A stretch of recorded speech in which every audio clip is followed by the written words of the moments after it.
Hey guys, welcome back to our channel. In a short tutorial video, we're going to teach you exactly how you can remove users from your channels in your Slack workspace really quickly and without any advanced technical skills whatsoever.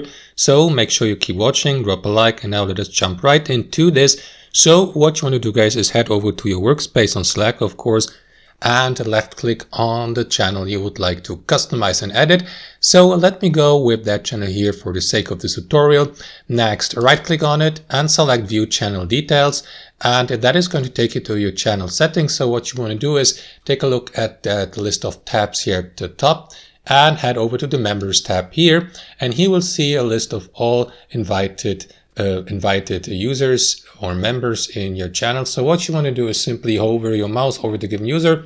After that, click on these three dots here to the right of the username and select remove from channel. And that's basically it, guys. That's how you remove users from your Slack channels. Hope you enjoyed this video, got some real value from it, and we'll catch you later.